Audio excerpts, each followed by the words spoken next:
Siz ushbu videoni ko'rayotgan bo'lsangiz, biznesingizni bir nechta Excel'larda boshqaryapsiz yoki jurnallarda yoki qaysidir Telegram'larda saqlab qo'yilgan xabarlar bilan boshqaryapsiz.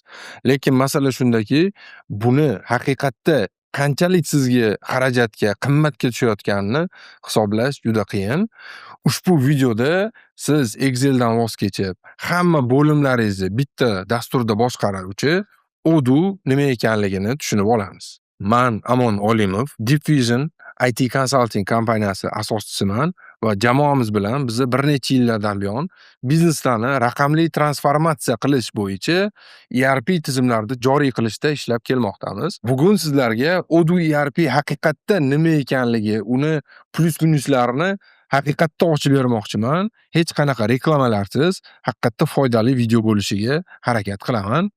Unda boshladik. Keling, avvalambor bizni haqiqatda bilib olaylik, Excel bilan boshqarishning nimasi yaxshi-yu, nimasi yomon. Avvalambor siz qog'ozlardan yoki miyangizdagi strukturadan hammasini Excelga tushirib olgan bo'lsangiz, bu uje katta yutuq. Chunki ko'plab bizneslar hali bu darajaga ham kelmagan. Agar siz Excelda hamma narsani boshqarayotgan bo'lsangiz-u, faqat sizda muammo bo'layotgan narsa har bitta bo'limni, har bitta urovenni o'zini Excel'lari alohida bo'layotgan bo'lsangiz, siz bitta kartinada, bitta grafikda umumiy biznesingizni sog'lik darajasini bitta darajada ko'ra olmayotgan bo'lsangiz, bitta grafikda mana shu yerda muammo. Masalan, HR bo'limi o'zini Excel'lari, o'zini qanaqadir fayllari yoki programmasida. Omborxona o'zini hayoti bilan, o'zini dasturi, o'zini Excel'ida. Xuddi shunaqa sotuv bo'limi o'zini Excel'lari yoki o'zini dasturida. Va hokazo hamma bo'lim o'zida.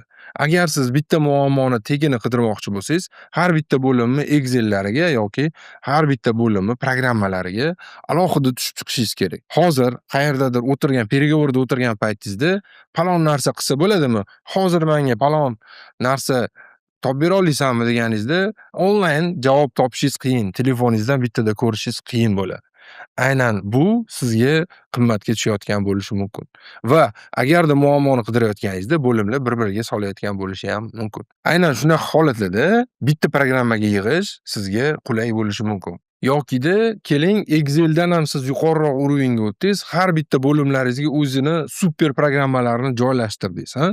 Masalan, bozorda hozir ko'plab programmalar bor. Biz aynan raqamlashtiruvchi sifatida, ya'ni raqamli transformatsiya konsalting kompaniyasi sifatida bozordagi ko'plab programmalarni hamkori hisoblanamiz. CRMlar bor, ERPlar bor, har xil MES tizimlari bor va hokazolarda hamkorimiz.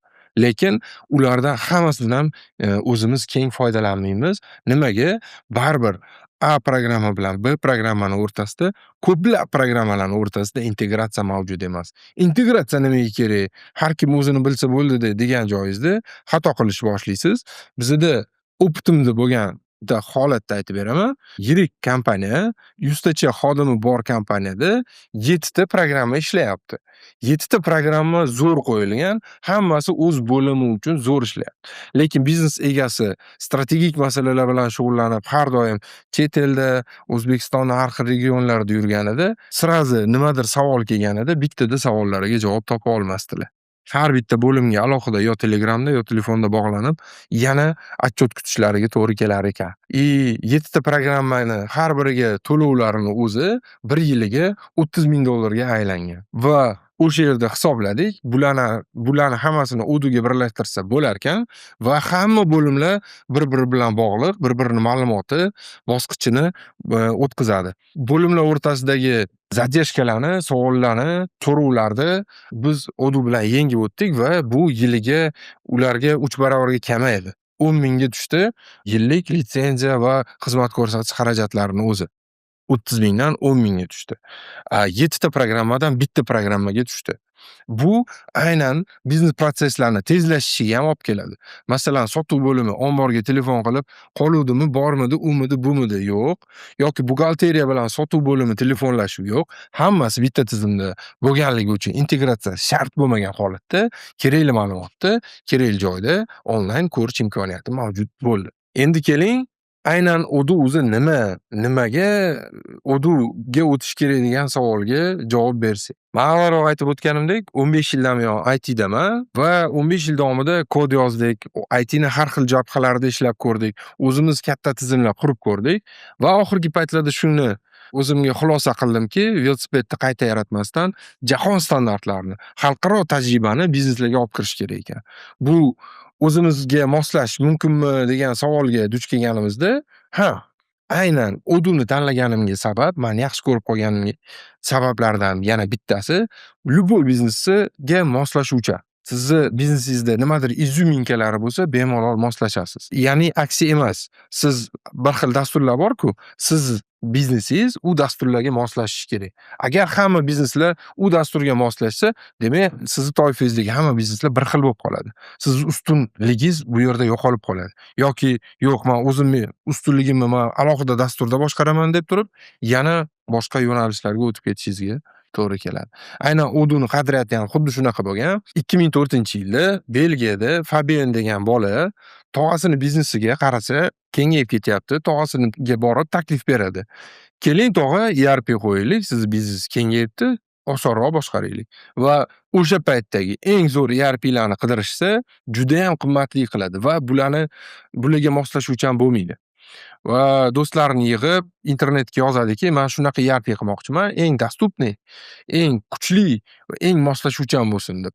Butun dunyo bo'ylab 30 mingdan ortiqroq programmistlar birlashib, mana shu Odoo tizimini yaratishga kirishadi. Boshidan qo'yilgan ushbu qadriyat menga yoqqani uchun aynan Odoo'ga kirib ko'rdim va o'zimga xulosa qildimki, O'zbekiston uchun eng moslashuvchan, eng arzon va eng kuchlilaridan bo'lganligi uchun O'zbekistonga Odoo eng zo'ri. Haqiqatda oxirgi 3 yilda biz bir nechta bizneslarga joriy qilganimizdan keyin bu narsa o'zini oqladi. Moslashuvchanligi, narxi va tez qo'yish imkoniyati paydo bo'lganligi uchun O'zbekistonda o'z o'rniga ega bo'ldi. Endi Odoo nimalarni o'zi hal qilib beradi? Faqat siklatim bilan sotuvmi desa, yo'q.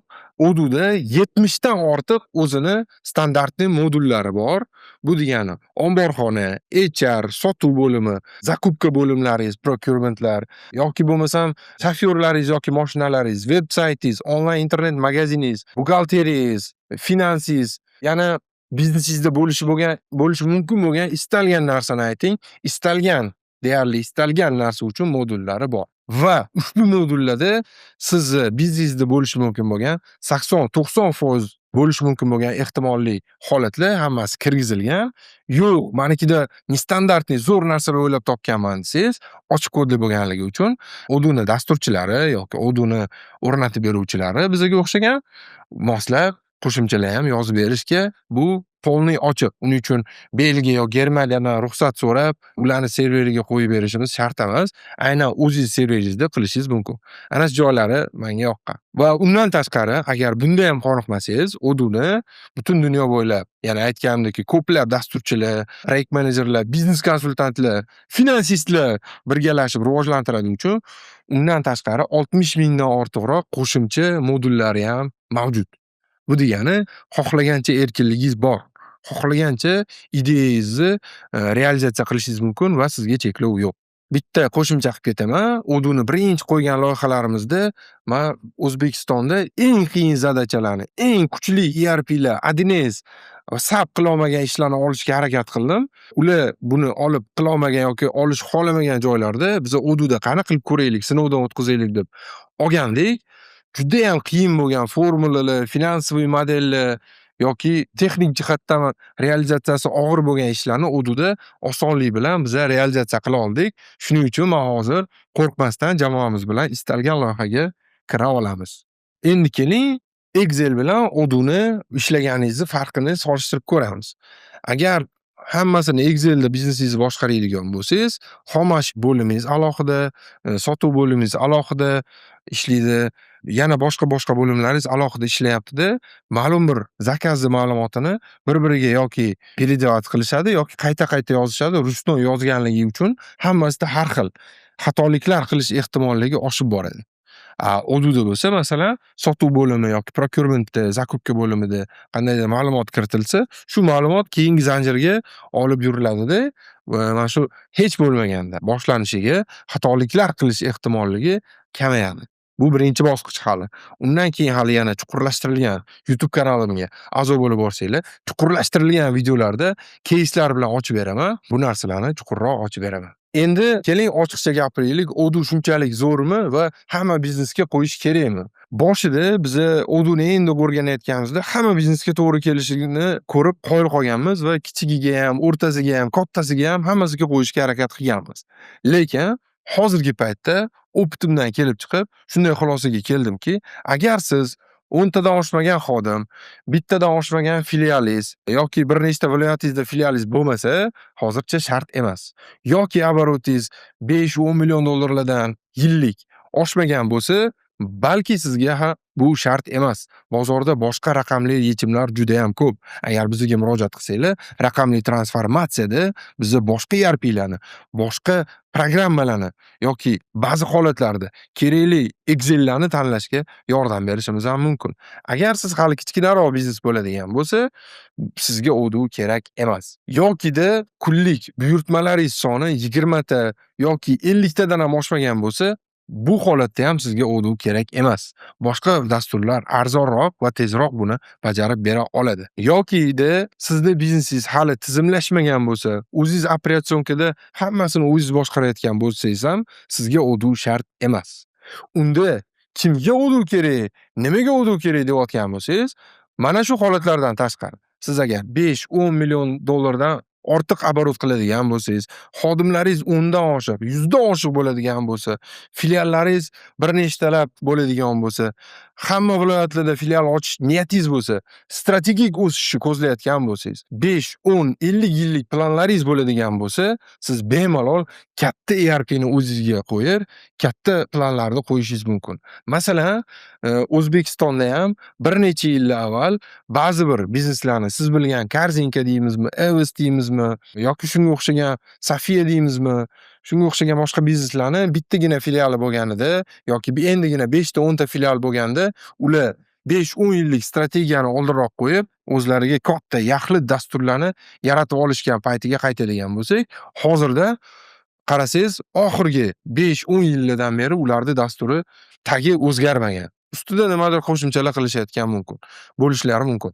Agar siz ham mana shunaqa uzoq yillik plan, yirik biznes quraman desangiz, aynan shunaqa holatlarda Odoo sizga juda ham asqotishi mumkin. Odooni butun dunyo bo'ylab men o'rganib chiqqanimda, kerak bo'lsa moshina zavod, moshina distributsiyalari yokida samolyot yig'adigan zavodlar yoki FMCG deydi, bu yo'nalishlarda katta yirik o'yinchilarni jahon bo'yicha hozir o'rnatishgan. Va oxirgi yillarda men o'zim qoyil qolgan narsam shuki, Odoo ERPlar reytingida u 40-50 o'rinda, oxirgi yilda 7-o'ringa chiqib oldi. Va savdo va o'rnatish kengayishi ko'lami bo'yicha yiliga 47% gacha o'sish ko'rsatdi. Bu katta son. Va shuni guvohi bo'lishimiz mumkinki, Oracle, Microsoft, SAPga o'xshagan o'zgarishi qiyin, og'irroq bo'lgan yirik dasturlardan Odooga o'tayotgan xalqaro kompaniyalar ham ko'p.